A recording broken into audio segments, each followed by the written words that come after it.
Welcome to our channel. నేను యజ్ఞమూర్తి. మనందరి అభిమాన సంగీత దర్శకుడు చక్రి జయంతి జూన్ 15వ తేదీ. ఆయన ఇప్పుడు మన మధ్య లేకపోయినా ఆయన సృష్టించినటువంటి బాణీలు, ఆయన పాటలు ప్రతి క్షణం ప్రతిరోజు ఎక్కడో చోట వినిపిస్తూనే ఉంటాయి. ఏ మూలకెళ్ళినా కూడా అవి మనల్ని రంజింప చేస్తూనే ఉంటాయి.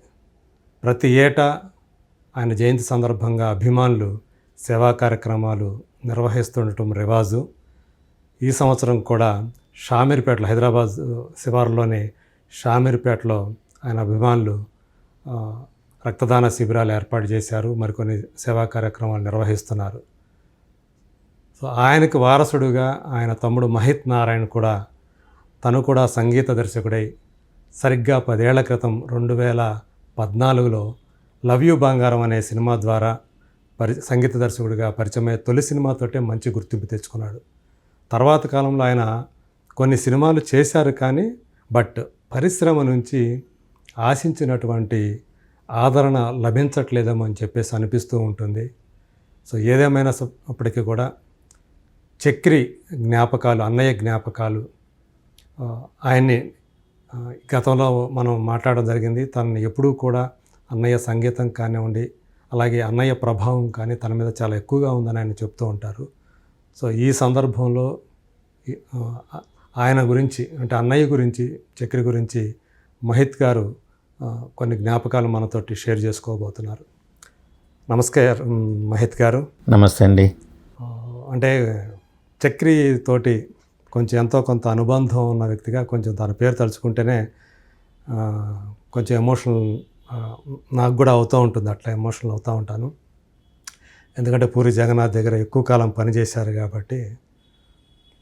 దట్టు అంటే నా జర్నలిస్టు స్నేహితుల్లో తనకు అత్యంత సన్నిహితమైన వాళ్ళు ఉన్నారు. సో అట్లా నాకు కూడా తను కూడా బాగా పరిచయం ఎన్నో సందర్భాలు. ఎందుకంటే ముఖ్యంగా భాస్కర భట్ల రవికుమార్ గురించి చెప్పాలి. సో మా జర్నలిస్టు, తను కూడా ఒకప్పుడు జర్నలిస్టు, తనకు ఎన్నో పాటలు రాసిచ్చారు. అట్లా తను కూడా నాకు బాగా పరిచయం చక్రి గారు.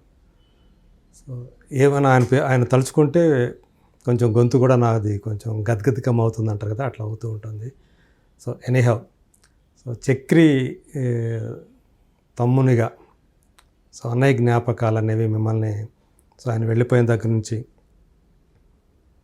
ఎలా వెంటాడుతూ ఉంటాయి? ఆయన ప్రభావం మీ మీద ఎలా ఉందంటే ఏం చెప్తారు? డెఫినెట్గా అండి. అన్నయ్య ఒక మంచి సంగీత దర్శకుడితో పాటు మంచి వ్యక్తి. అంటే ఎంతోమందికి తన ప్రేమను పంచిన వ్యక్తి. అంటే ఇండస్ట్రీలో చాలామంది చెప్తుండేవారు, ఆయన ఇండస్ట్రీకి వచ్చిన రోజు ఎలా ఉన్నాడో వెళ్ళిపోయిన రోజు కూడా అలానే అతనిలో స్వభావంలో కానీ, మాటలో కానీ, వ్యవహారంలో కానీ ఎందులో మార్పు రాలేదు అని చెప్పి అది అన్నయ్య సాధించుకున్న ఒక పెద్ద అసెట్ అని చెప్పచ్చు. అవును. అంటే ఇది ఎంతో కొద్ది మందికి దక్కే అరుదైన ఇది అవకాశం అనుకోవచ్చు, అది అదృష్టం అనుకోవచ్చు. అంటే తను నిలబెట్టుకున్న విధానం, అది తన సంస్కారం అని మెయిన్గా చెప్పడానికి ఉంటుంది.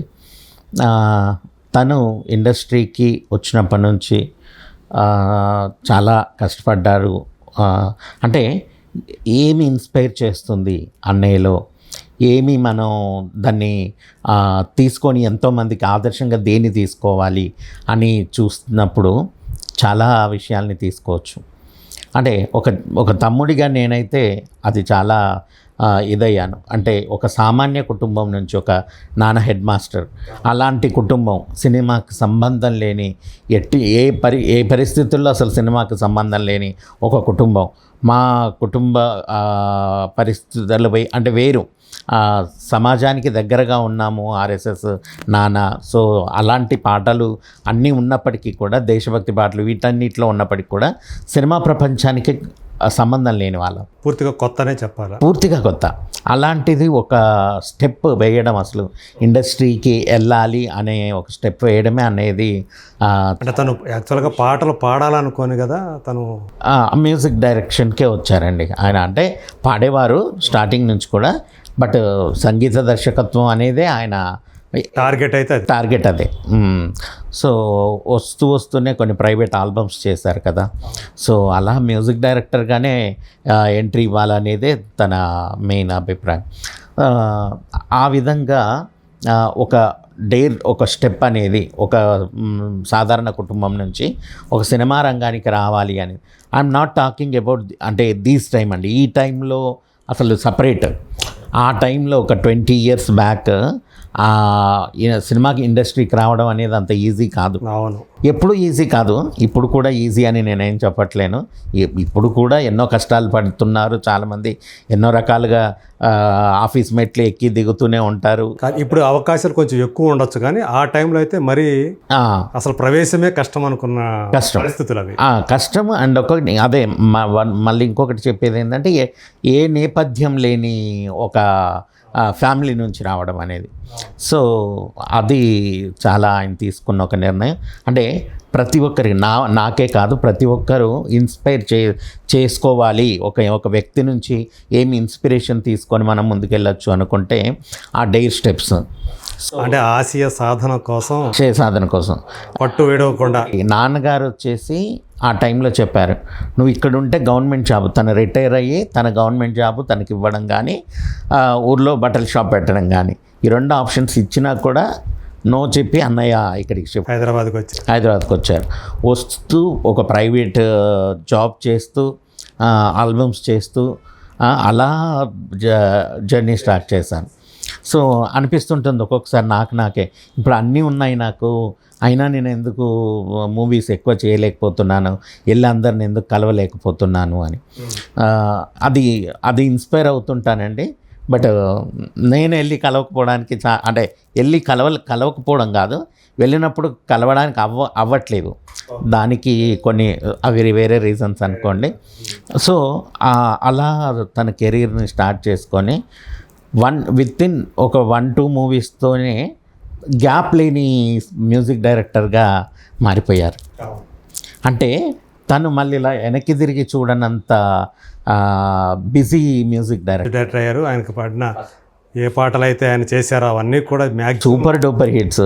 ఫస్ట్ సినిమా బాచి అయితేనేంటి, నెక్స్ట్ ఇట్లు శ్రావణి సుబ్రహ్మణ్యం, ఈడియట్, అమ్మ నాన్న తమ్ముళ్ళ, వరుసగా ఈలోగా వంశీ గారు, అవును వాళ్ళిద్దరు ఇష్టపడ్డారు, ఇలా వరుస హిట్స్తో తను. పూరి జగన్నాథ్ గారితో ఫస్ట్ ఫిల్మే పూరి జగన్నాథ్ గారు. అవునండి, అవును. ఆయనతో మూడు సినిమాలు చేసిన తర్వాత వంశీ గారు వచ్చాక ఇంకో ఫ్లేవర్ మారిపోయింది. అంటే అన్ని మ్యూజికల్ హిట్సే కదా. అన్ని మ్యూజికల్ హిట్. పూరి గారితో జర్నీ అనేది ఒక అదృష్టం అని చెప్తే, వంశీ గారి జర్నీ అనేది ఇంకొక పెద్ద అదృష్టం అండి. అంటే ఎందుకంటే ఒక ఇళయరాజా లాంటి పెద్ద మ్యూజిక్ డైరెక్టర్లను తప్ప యాక్సెప్ట్ చేయని వ్యక్తి వంశీ గారు. అలాంటి వ్యక్తి చేత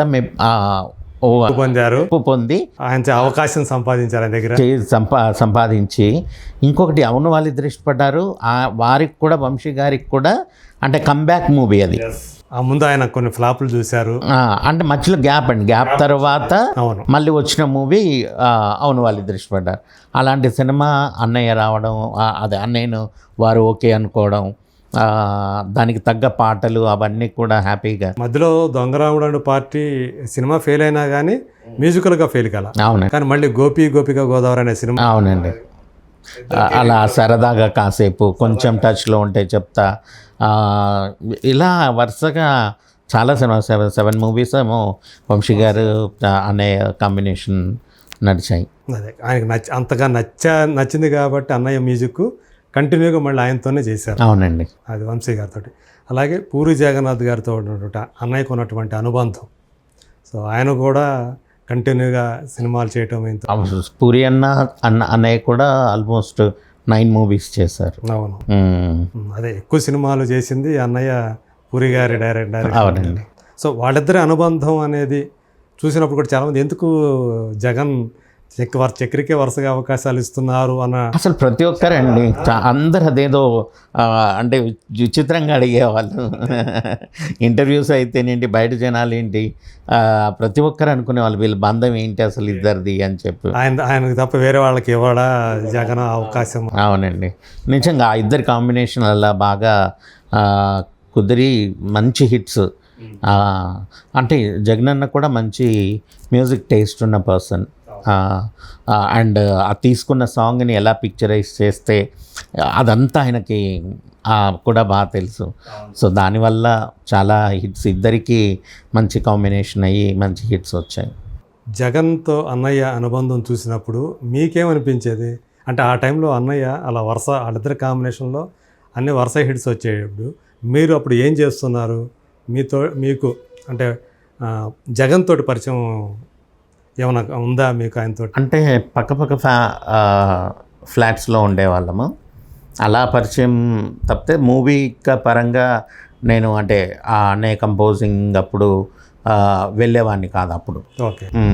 అంటే వేరే మూవీస్కి చాలా మూవీస్ వర్క్ జరుగుతుంటే వర్క్లో ఉన్నాను, కానీ జగనన్నతో వర్క్ అంటే డైరెక్టర్ కానీ ప్రొడ్యూసర్స్ కానీ అక్కడ ఉన్నారంటే ఆ సరౌండ్స్లో నేను ఉండేవాడిని కాదు.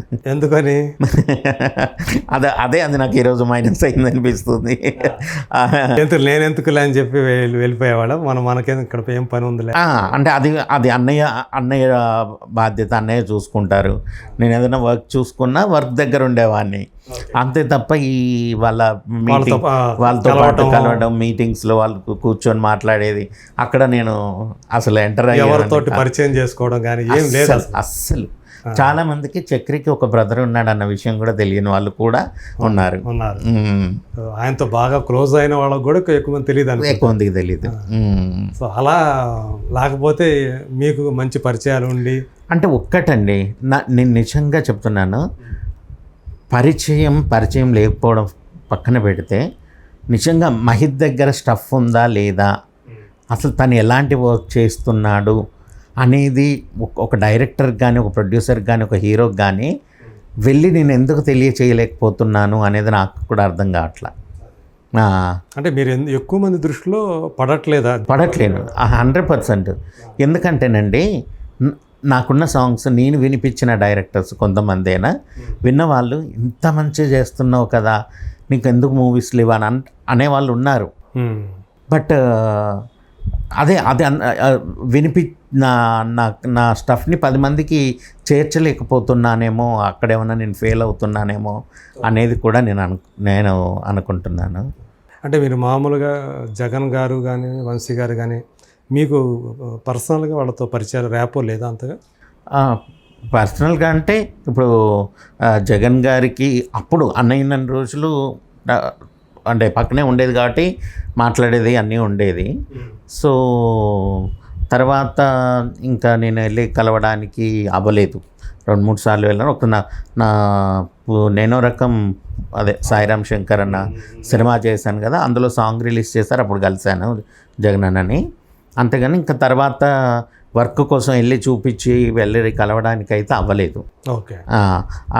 వంశీ గారు అంటారా, వంశీ గారితో రెగ్యులర్గా వీలైనప్పుడల్లా నేను కాల్ చేస్తాను. వారు ఫ్రీగా ఉంటే మాత్రం డెఫినెట్గా మాట్లాడతారు. సో రీసెంట్గా ఒకసారి మన స్టూడియోకి కూడా వచ్చారు.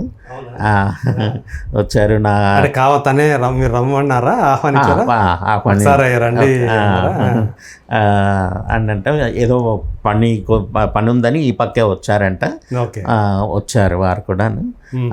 సాంగ్ విన్నారు, ఒక ట్యూన్ విన్నారు, విని నేను చేసిన ఆరా చూశారు, చాలా బాగా అప్రిషియేట్ చేశారు. అంటే రాబోతున్న మూవీకి సంబంధించి నేను ట్యూన్ బ్యాంక్ చేసి పెట్టుకుంటాను కదండి, ఆ ట్యూన్ బ్యాంక్ నుంచి కొన్ని సాంగ్స్ వినిపించాను. వినిపిస్తే వారు వినేసి బాగుందిరా అని నాకు చెప్పి, పక్కనే ఒక వ్యక్తి ఉంటే ఆ వ్యక్తి చెబుతున్నాడు, చెప్పారు ఆయన. అది నాకు చాలా హ్యాపీగా అనిపించింది. అంటే ఒక పెద్ద అసెట్ లాగా అనిపించింది. వీడికి కనుక మంచి అవకాశం వస్తే వాడిని మించిపోతాడు అన్నారు. అసలు అంటే అంటే వంశీ గారు లాంటి వ్యక్తి కాబట్టి అది నాకు చాలా ఆనందాన్ని ఇచ్చింది.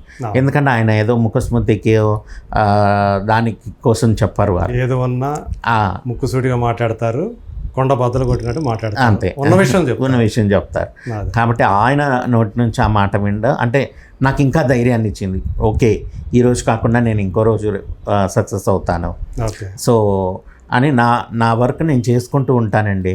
ఈరోజు 10 ట్యూన్లు చేశాను, రేపు ఇంకో 5 ట్యూన్లు చేస్తాను, సినిమా వచ్చిందా రాలేదా, ఇంకేమైనా వర్క్ ఉందా లేదా, అది సెకండరీ నాకు. ఆ పని నేనేంటి కంపోజ్ చేయడం, ఆ ట్యూన్లు కంపోజ్ చేసి పెట్టుకుంటూ ఉంటాను. మంచి బ్రేక్ వచ్చిన రోజు డెఫినెట్గా ఇవన్నీ యూజ్ అవుతూనే ఉంటాయి. అదే ఖచ్చితంగా ఏదో ఒకరోజు ఆ బ్రేక్ వస్తుందనే నమ్మకం అయితే మీకు ఖచ్చితంగా ఉంది. సో మీరు ఎందుకొని ఈ మ్యూజిక్ మళ్ళీ అంటే అన్నయ్య వచ్చారు కదా, మీకు కూడా అన్నయ్యని చూసి ఇన్స్పిరేషన్ తోటే మ్యూజిక్లోకి వచ్చారా, లేకపోతే మీరు ఏదైనా చేసుకుందాం అనుకున్నారా? యాక్చువల్లీ నిజంగా అండి, స్టార్టింగ్లో నాకు అసలు ఈ ఫీల్డ్కి వస్తానని అనుకోలేదు. కానీ పనిలో ఉన్నా. నేను వస్తానని తెలీదు. బట్ అన్నయ్య అప్పుడు నేను ఇంటర్లో ఉన్నాను. అన్నయ్య మ్యూజిక్ స్టార్ట్ చేసిన టైంలో ఇంటర్ అయిపోయి డిగ్రీ కరెస్పాండెన్స్ చేస్తున్నాను. నేను రెగ్యులర్గా కాలేజ్కి వెళ్ళను కదా, ఇంట్లోనే ఉండేది. అప్పుడు ల్యాండ్లైన్ ఇదన్నమాట, ఇంకా సెల్ ఫోన్ రాలేదు. సో రికార్డర్స్ ఎప్పుడు చేతిలో రికార్డర్ లేకపోతే వెంటనే ఫోన్ చేసేది, ల్యాండ్లైన్కి కాల్ చేస్తే నేను ఫోన్ లిఫ్ట్ చేస్తే పక్కనే టేప్ రికార్డర్ ఉండేది. అందులో ఎప్పుడు రెడీగా ఒక క్యాసెట్ పెట్టి ఉంచేదన్నమాట. ట్యూన్ చెప్తే అది ఆయన అక్కడ పాడుతుంటే నేను ఇక్కడ పాడి రికార్డ్ చేసేదన్నమాట. ఓకే. సో అంటే అలా వర్క్ ఇండైరెక్ట్గా నేర్పించేశారు. అండ్ ప్రైవేట్ ఆల్బమ్స్ చేసేటప్పుడు ఇంట్లోనే కంపోజింగ్, ఫీడింగ్ అంతా ఇంట్లోనే జరిగేదన్నమాట. అనూప్ రూబెన్స్ అన్న, సాయి అన్న, అదే తమన్ గారు, వీళ్ళందరూ ఇంట్లోనే వచ్చి ఇంట్లో వర్క్ చేస్తుండేవాళ్ళు అనమాట. ఓకే. సో అవన్నీ వాళ్ళు వర్క్ చేస్తుంటే చూడడం, లిరిక్స్ రాయడం. సో లిరిక్స్ రాయడం అప్పటి నుంచి అలవాటు అనమాట. సో అట్లా అందులోనే అంటే సహజంగానే వచ్చేసి లిరిక్స్ అనేవి. అంటే నాన్నగారు లిరిక్ రైటర్. ఓకే. ఆయన దేశభక్తి గీతాలు, తర్వాత ఇలా పల్లె పాటలు అలాంటివన్నీ రాసేదన్నమాట ఆ రోజుల్లో. నాన్న బుర్రకథ ఆర్టిస్ట్ కూడాను. సో డ్రామా అంటే అది సినిమాకి సంబంధం కాదు, ఓన్లీ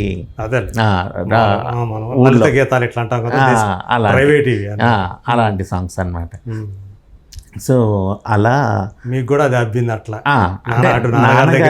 నాన్నగారి వృత్తి హెడ్ మాస్టర్ అండి, ఆయన గవర్నమెంట్ టీచర్. మా ఇద్దరు అక్కలకి ఆయన వృత్తి ప్రవృత్తి వచ్చేసి నాన్నది పాటలు పాడడం, రాయడం ఇది కదా, అది మా ముగ్గురికి వచ్చింది. అన్నయ్య, చిన్నక్క, నేను. చిన్నక్క కూడా తన సింగర్ అండి, ఆదర్శిని అని. ఆల్రెడీ చాలా పాటలు పాడింది. అన్నయ్య దాంట్లో కూడా పాడారా? రామ సక్కని బంగారు బొమ్మ రాసలీలకు వస్తావా, ఆ పాట పాడింది. తర్వాత సింహాలో ఒరబ్బా దిల్లుందా, ఆ పాట పాడారు. ఇలా చాలా. అన్నయ్య కెరీర్లో సింహ కూడా ఒకటి, బాలయ్య బాబుతో చాలా అండి, చాలా. అంటే అన్నయ్యకి నంది అవార్డు తెచ్చిపెట్టిన సినిమా. తర్వాత నిజంగా సింహ బాలయ్య గారిని కూడా ఎంతో, ఎందుకంటే ఆయన ముందు కూడా కొంచెం డౌన్ ఫాల్లో ఉన్నారు ఆయన కెరీర్లో. సో ఆయన మళ్ళీ నిలబెట్టిన సినిమా సింహ. అవునండి. దానికి అన్నయ్య మ్యూజిక్ డైరెక్టర్ అవటం. అవునండి. బాలయ్య గారు కూడా ఆ రోజు అన్నయ్య పోయిన రోజు వచ్చి కూడా ఆయన ఫీలింగ్ అర్థమైందండి ఆయనకి, అన్నయ్య అంటే ఎంత అభిమానం ఉంది అనేది. బాక్స్ మీదనే అన్నయ్యని ఇలా ఆయన వంగి కిస్ చేశారు. అంటే ఎంత అభిమానం ఉంటాయి. అంటే తెలుసు కదా, అంటే సింహ అనే సినిమా అందులోని ఆ పాటలు కానీ, ఆర్ఆర్ కూడా అన్నయ్య చేశారు కదా. సింహ ఆర్ఆర్ చిన్న అనుకుంటా చేశారా? ఓకే. సో ఆ సినిమాలోని పాటలన్నీ కూడా అన్నీ చాలా హిట్ అండి. సో అట్లా నిజం చెప్పాలంటే అన్నయ్య అందరి అభిమానాన్ని, ఆయన పెద్ద సినిమా చిన్న సినిమా అని ఎప్పుడు చూడలేదండి. అన్ని సినిమాలకి ఈక్వల్ ప్రయారిటీ ఇస్తూ వర్క్ చేశారు. డైరెక్టర్కి ఏది కావాలో అది తెలుసుకొని వర్క్ చేశారు.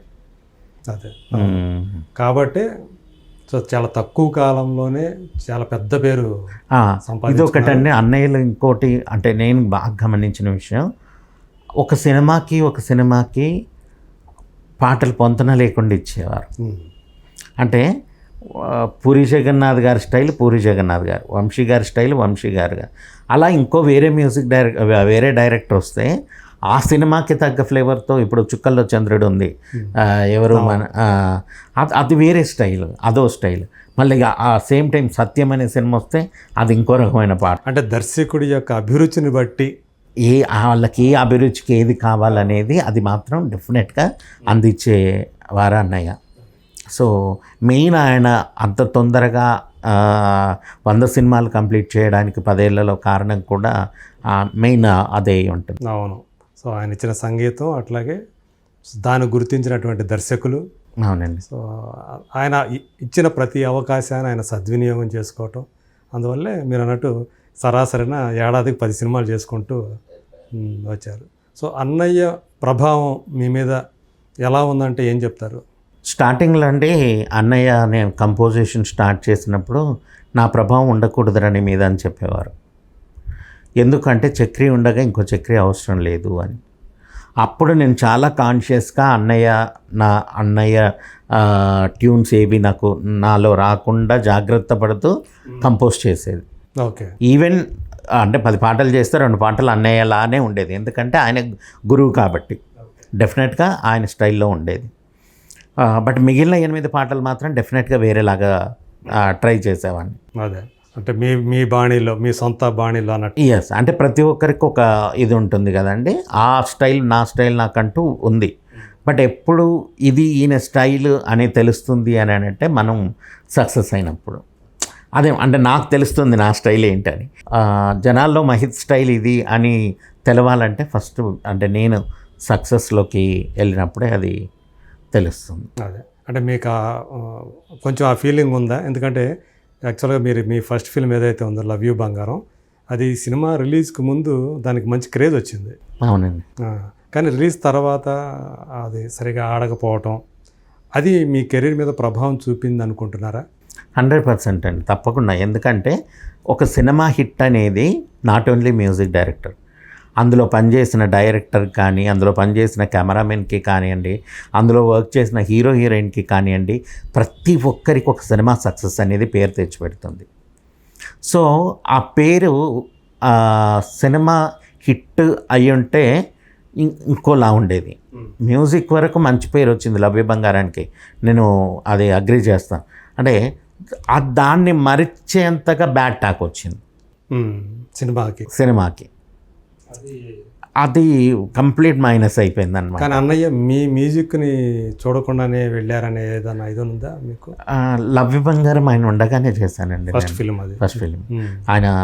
ఆయన విన్నారు, చాలా బాగా అప్రిషియేట్ చేశారు. అన్నయ్య ఒక పాట అంటే నేను ఒక పాట పాడినా నా వాయిస్ అది మళ్ళీ వచ్చేస్తుంది, అదిగో చక్రే అంటారు, వద్దు నేను పాడినా అని పాడలేదు. ఆ విషయంలో మాత్రం నిక్కచ్చిగా ఉన్నారనమాట. నిక్కచ్చిగా ఉన్నారు. బట్ నాకు బాధే కదా, ఎందుకంటే ఆయన ఉండుంటే నేను బాధ ఉండకపోయేది. నెక్స్ట్ సినిమా కానీ ఏదో ఒక సినిమాలో పాడిచ్చేవాడిని. అంటే తృప్తి ఉండేది నా కంపోజిషన్లో అన్నయ్య పాడారు అని. ఆల్బంలో పాడారు, ప్రైవేట్ ఆల్బమ్, అది అంత కొంతవరకు నాకు కొంత తృప్తి. స్నేహం ప్లస్ ప్రేమ ఈజ్ నేను అనే ఒక ఆల్బంలో నా ఫస్ట్ ప్రైవేట్ ఆల్బమ్, అందులో ఒక సాంగ్ పాడారు. ఓనా ప్రాణమా, ఓనా నేస్తమా నాలో ప్రాణమా అని ఒక సాంగ్ అది పాడారనమాట. కానీ మూవీస్లో అదే అన్నయ్య వాయిస్తో నా కంపోజిషన్ అన్న బాధ ఎప్పుడు, మీ ఆర్కెస్ట్రేషన్తో ఒక పాట లేదే అని అసంతృప్తి మాత్రం డెఫినెట్గా అది ఓ పక్క ఉంటుంది. కానీ చాలా నేర్పించారండి ఆయన. అంటే ఓ ధైర్యాన్ని ఇచ్చారు, ఓ భరోసాని.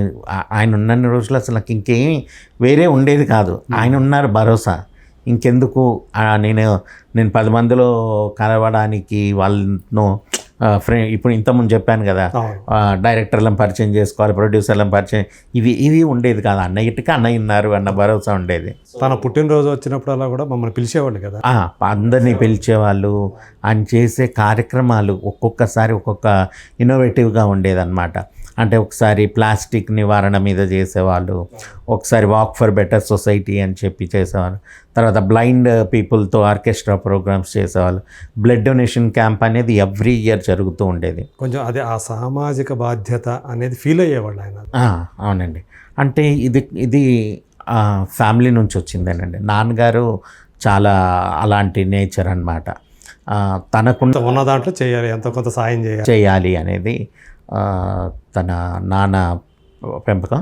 సో పెంపకం అయినప్పటికీ ఒక స్థాయికి వచ్చిన వాళ్ళు చాలామంది దాన్ని పట్టించుకోరు, మర్చిపోతారు. కానీ అన్నయ్య దాన్ని రెట్టింపు చేశారు. సో ఎప్పుడు 10 మందికి ఆదర్శంగానే ఉన్నారు. అన్నయ్య బాధపడ్డ ఎప్పుడన్నా చూసారా ఆ క్షణాలు? ఎప్పుడన్నా దేనికైనా ఏ సందర్భంలో ఆయన బాధపడ్డారు? పూరి గారు 2 అమ్మాయిలతో సినిమా, అది అల్లు అర్జున్ హీరో, దేశముద్రు హిట్ తర్వాత రాబోతున్న సినిమా. దానికి అన్నయ్యను మ్యూజిక్ డైరెక్టర్ అనుకున్నారు ఫస్ట్. ఏదో అనివార్య కారణాల వల్ల మారిపోయింది. ఆ టైంలో చాలా బాధపడ్డాడు. అంటే ఒక కెరీర్ పరంగా ఆయనకి ఏంటంటే అందరూ హీరోలతోటి చేయాలని ఉండేది.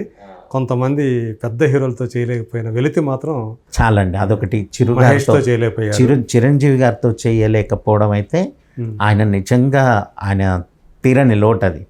అంటే ఎంత ప్రాణం అంటే అసలు ఇండస్ట్రీకి వచ్చారు అన్నయ్య అంటే ఒక కారణం చిరంజీవి. ఓకే. అసలు ఆయన పాటలు వింటూ గోలీ మార్ మార్ మార్ మార్ అని పాడుతూ ఉండేవారు అనమాట. సో ఆయన పాటలు వింటూ ఇన్స్పైర్ అయ్యి అసలు అదే చెప్తున్నాను కదా, సినిమా అంటే తెలియని ఫ్యామిలీ నుంచి ఒక చిరు గారిని ఇన్స్పిరేషన్ తీసుకొని తను ఇండస్ట్రీకి రావాలనుకుంది. అంటే సమాజంలో చాలామంది ఉంటారండి అలా. అంటే చిరంజీవి గారిని ఇన్స్పైర్ అయ్యి యాక్టింగ్కి రావాలని, హీరో అవ్వాలనో లేదంటే ఏదో ఒక యాక్టర్ అవ్వాలనో అలా ఉంటారు. కానీ సంగీత దర్శకుడు కూడా ఒక హీరోని ఇన్స్పైర్ అయ్యి రావడం అనేది చాలా తక్కువ. అండ్ ఈ బ్లడ్ డొనేషన్ అనేది మాత్రం డెఫినెట్గా చిరు గారి నుంచే అన్నయ్యకి సంక్రమించింది. అంటే నాన్నగారు సహాయం చేయమని చెప్పారు కానీ ఈ బ్లడ్ డొనేషన్ అనేది మాకు తెలీదు అసలు. ముందెప్పుడు మేము బ్లడ్ డొనేట్ చేసింది లేదు, ఏం లేదు. అది చిరు గారి వల్లే. ఓన్లీ ఫస్ట్ అన్నయ్య మ్యూజిక్ డైరెక్టర్ అయినాక కూడా చిరంజీవి బ్లడ్ బ్యాంక్ అనమాట, ఆయన స్ఫూర్తితో చిరంజీవి బ్లడ్ బ్యాంక్లోనే బ్లడ్ డొనేషన్ క్యాంప్ కండక్ట్ చేశారనమాట. సో అన్నయ్య లేకున్నా కూడా ఆనవాయితీ కొనసాగిస్తున్నాను ఇప్పటివరకు అయితే. అలానే ఫస్ట్ ఒక 2-3 ఇయర్స్ చిరంజీవి గారి బ్లడ్ బ్యాంక్లోనే బర్త్డేకి నేను కండక్ట్ చేయడం జరిగింది. బ్లడ్ క్యాంప్స్ 2-3 సార్లు ప్రసాద్ ల్యాబ్లో చేయడం జరిగింది. అలా ఒక్కొక్కసారి ఒక్కొక్క డిఫరెంట్. అవును. ఇప్పుడు అదే విధంగా తుర్కపల్లి అనే విలేజ్లో అక్కడ కొంతమంది యువకులు, నాకు తెలిసిన పర్సన్ విజయలక్ష్మి గారు అని ఉన్నారు, ఆవిడ త్రూ వాళ్ళు అక్కడ అరేంజ్ చేద్దాము అని చెప్పి రక్తదానం అనేది ఎంతోమందికి వాళ్ళ బ్లడ్ లేక చనిపోతున్న థలసేమియాతో బాధపడుతున్న పిల్లలకి ఈ అకేషన్ సందర్భంగా బ్లడ్ వెళ్తే బాగుంటుంది అని చెప్తే అక్కడికి వెళ్ళి కండక్ట్ చేస్తున్నాం ఈసారి. సో మంచి ఆదరణ వస్తుందని చెప్పి ఎక్స్పెక్ట్ చేస్తున్నాము. సో ఆయన అయితే అన్నయ్య అయితే బాధపడుతూ ఉండేవాడు చిరంజీవి గారి సినిమా చేయలేదని చాలా బాధపడ్డారు. కానీ ఎప్పుడైనా వచ్చిందా చేసే అవకాశం? అయితే ఫస్ట్ అంజీ సినిమా అండి అన్నయ్య గారిది. ఓకే. ఫస్ట్ మూవీ బాచి కంటే ముందు అంజీలో ఒక పాట వచ్చింది. ఆ పాట ఏంటంటే మస్తు మస్తు సంగతి ఉంది నీలో పోరి అనే సాంగ్ అంజీ సినిమా కోసం అని చేసిన పాట అనమాట. ఓకే. సో అది అనివార్య కారణాల వల్ల, అంటే దానికి 5 మ్యూజిక్ డైరెక్టర్లు అంజీ సినిమాకి, సినిమా ఆగిపోవడం జరిగింది. ఫస్ట్ తర్వాత బాచి సినిమా అన్నయ్య. అంటే యాక్చువల్గా చెప్పాలంటే టెక్నికల్గా బాచి అయినప్పటికీ ఫస్ట్ ఆయన ట్యూన్ కట్టింది మాత్రం అంజీ సినిమాకి, ఒక పాటకి. సో ఈలోగా బాచి స్టార్ట్ అయిపోయింది, అది ఆగిపోయింది అంజీ సినిమా. నెక్స్ట్ అంచి మళ్ళీ ఎప్పుడో 4 years తర్వాత 5 years తర్వాతనో మళ్ళీ స్టార్ట్ అయింది. రెజ్యూమ్ చేశారు దాన్ని. చేశారు. అప్పుడు మ్యూజిక్ డైరెక్టర్లు మారిపోయారు, ఆ పాటలు మారిపోయినాయి.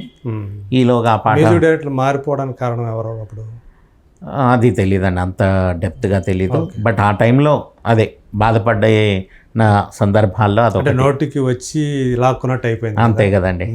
అంటే ఆయన ఆరాధిస్తున్న చిరుగారికి ఒక సాంగ్ మొట్టమొదటే వచ్చింది.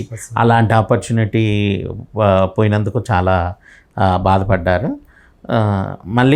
మళ్ళీ వస్తుంది, ఒక పాటతో పోయింది, సినిమానే చేస్తాను నేను చిరుగారికి అన్న దాంతో నమ్మకంతో ఉండేవారు.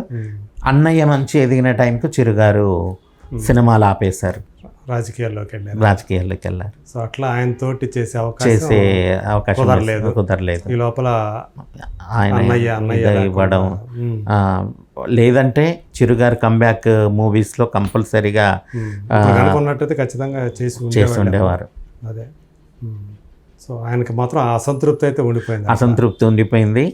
కానీ ఈ ఇంటర్వ్యూ సాక్షిగా చెప్తున్నాను, ఏదో ఒకరోజు చిరుగారి సినిమా నేను చేస్తా, అన్నయ్య పేరును నిలబెడతాను.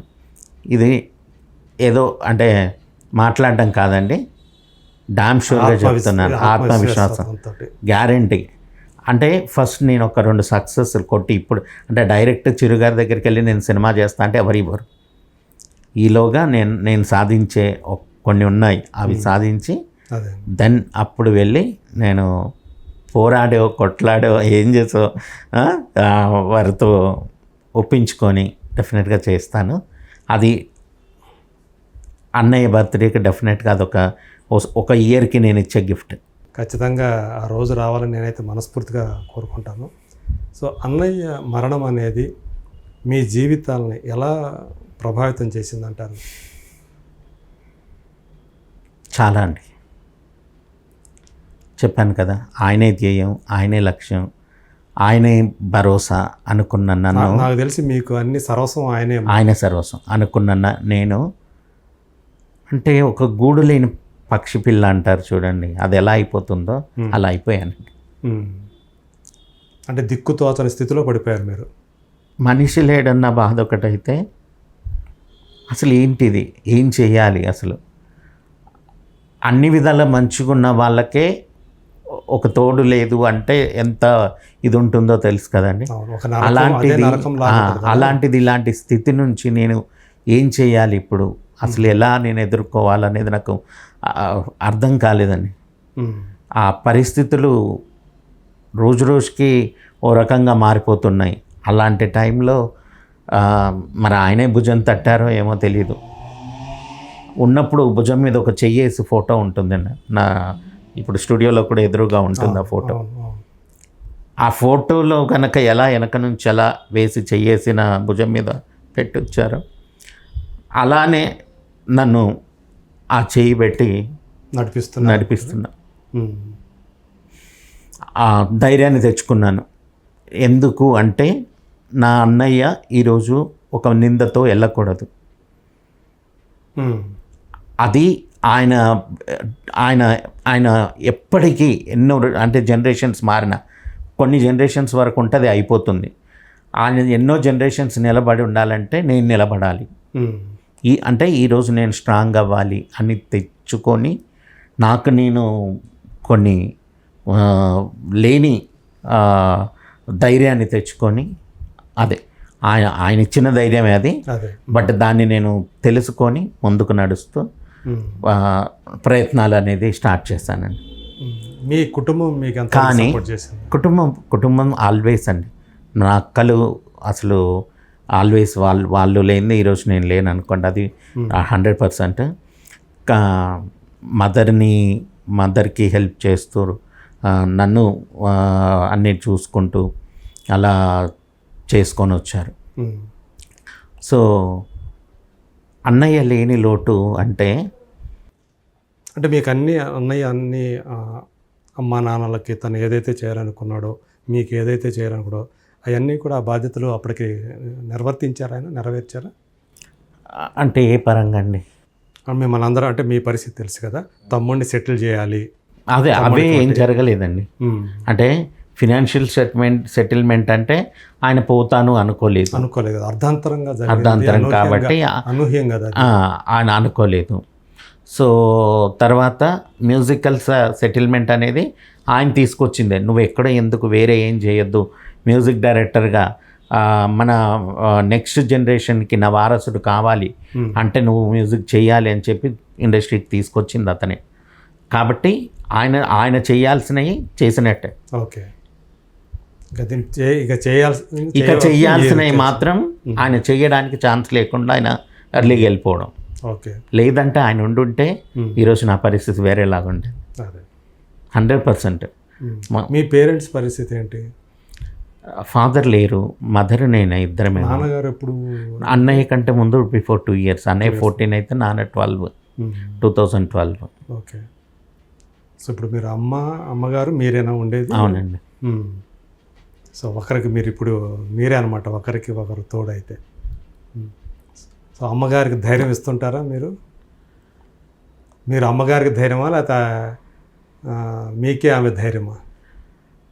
100% నాకైతే ఆవిడ ధైర్యం అండి. ఎందుకంటే నాకు ఎవరున్నారు అనుకుంటే ఆవిడే కదా. ఆవిడ లేకపోతే ఇంకా నేనేముందండి, శూన్యం. ఓకే, అన్నయ్య ఇంకొకటి అంటే తనకు పిల్లలు లేరు, వీడికి పెళ్లి చేయాలి, వీడి పిల్లల్ని నా పిల్లలుగా చూసుకోవాలని చాలా ఇష్టం ఉండేది ఆయనకి. ఓకే, చాలా సందర్భాల్లో అరే తమ్ముడికి పెళ్లి చేయాలి అని అనేవాళ్ళు. అది నెరవేరకుండానే ఆయన అర్థం మధ్యలోనే వెళ్ళిపోయారు. మరి మీరెందుకు పెళ్లి చేసుకోలేదు? ఆయన ఆకాంక్ష కదా. అంటే నమ్మకం పోయిందండి పెళ్ళి అనే వ్యవస్థ మీద. అంత మంచి వ్యక్తికే అలా జరిగేటప్పటికీ ఆయన ఒక పర్సనల్ జీవితంలో జరిగినటువంటి విషయాలు, దానివల్ల భయం ఏర్పడింది. సో అన్నయ్య అంటే బాగా సెటిల్ అవుతున్నటువంటి అన్నయ్యకి అలా జరిగినప్పుడు నాకు ఇంకేంటి అనేది అదే, లేకపోతే డెఫినెట్గా అంటే ఒక విరక్తి అనేది వస్తుంది కదండి. ఎంత ప్రేమించే ఇంత వ్యక్తికి ఇలాంటి మోసాలు జరిగితే అసలు ఎవరిని నమ్మాలి, ఎవరిని నమ్మద్దు, ఎందుకు, ఎలా నమ్మగలుగుతాం, ఇది ఉంటుంది కదా. అంటే అని ప్రయత్నం చేయలేదు అంతే. యాక్చువల్గా ఆయన జీవించి ఉన్నప్పుడు ఏమి గొడవలు ఏమి లేవు కదా నాకు తెలిసి. జీవించి ఉన్నప్పుడు గొడవలు ఉన్నాయా కుటుంబంలో? ఉన్నాయి. అప్పటికే ఉన్నాయా? ఓకే, అంటే యాక్చువల్గా ఏంటంటే ఆయన చనిపోయిన తర్వాత బయటకు వచ్చిన మీడియా ద్వారా బయటకు వచ్చిన అదేనండి, ఒక కుటుంబం యొక్క పరువును అందరం కాపాడుకుంటూ ఉండేవాళ్ళం. ఏమున్నా మాలో మేము ఇది చేసుకుంటూ. ఓకే, 20 days ముందు ఇంట్లో నుంచి పంపించినా కూడా ఎవరికి ఏం చెప్పలేదే. ఎవరిని పంపించారు? అమ్మను నన్ను. ఓకే, అప్పుడు దాకా అన్నయ్యతోనే కలిసి ఉండేవాళ్ళు, అందరం కలిసి ఉండేవాళ్ళం. 20 days ముందు బయటకు వెళ్ళిన పరిస్థితి వస్తే కూడా కామ్గా చిన్నక్క వాళ్ళ ఇంటికి వెళ్ళాం తప్పితే అన్నయ్య బాధపడ్డారా? చాలా. ఓకే, చిన్నక్కయ్య దగ్గరికి వెళ్ళారు. సో ఇవన్నీ చూసిన తర్వాత, అది చూసిన తర్వాత అన్నయ్యకి జరిగింది, ఆ ఇంట్లో మీకు జరిగింది చూసుకున్న తర్వాత మీకే అంటే ఆ వ్యవస్థ మీద పోయిందా, నమ్మకం పోయిందా, లేకపోతే ఎట్లా అనుకోవాలి? అంతేనండి, ఆ బంధం మీద. అంటే రేపు వచ్చేవాళ్ళు ఎలా ఉంటారు, పైగా అమ్మను చూడు. ప్లస్ అందరూ అలా ఉండరు అనేది కూడా తెలుసు. అవును, బట్ ఒకవేళ వస్తే, ఎందుకంటే కర్మగాలి అన్నయ్యకే 2 సార్లు అలా జరిగినప్పుడు ఏమో నాకు 2 సార్లు జరిగింది. ఓకే, అంతకుముందు ఎప్పుడు జరిగింది? అంటే ఫస్ట్ మ్యారేజ్ డివోర్స్ అయ్యి కదా అనేది ఆ ఉద్దేశంలో. ఓకే, సో ఇప్పుడు యాక్చువల్గా ఆయనకి మామూలుగా అయితే జెనెటికల్గా ఆయనకి వారసులు లేరు.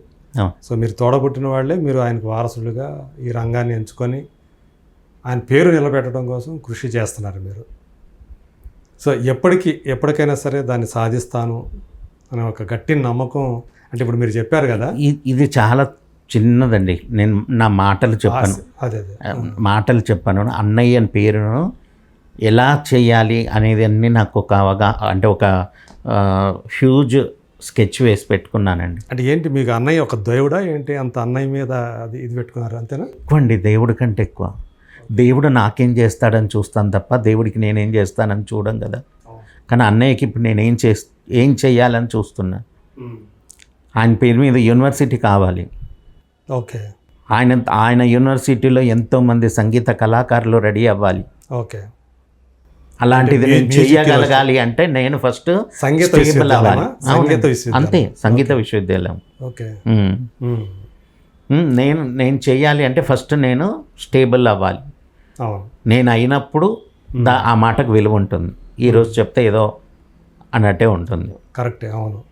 సో మీ ఆశయం మాత్రం చాలా ఉన్నతంగా ఉంది.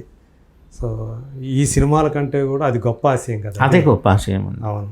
సో ఇక్కడ గెలవాలి, అది సాధించాలి. అది అప్పుడు అన్నయ్యకి అసలైన వారసుని అప్పుడు ఉంటానండి. నేను ఒప్పుకుంటాను. నిజంగా వారసునిగా నేను అప్పుడు ఫీల్ అవుతాను. ఓకే. కానీ అది చెయ్యగలిగే శక్తిని ఆ దేవుడు నాకు ఇవ్వాలని మాత్రం ఖచ్చితంగా మీ ఆశయం, మీ సంకల్పం ఇంత ఉన్నతమైనప్పుడు ఖచ్చితంగా దానికి కావాల్సిన శక్తి సామర్థ్యాలు, ఆరోగ్యం ఖచ్చితంగా. ఒక్కొక్కసారి June 15th వచ్చిందంటే ఈసారి చెయ్యలేనులే, ఇంకా వదిలేద్దామా అనిపించింది.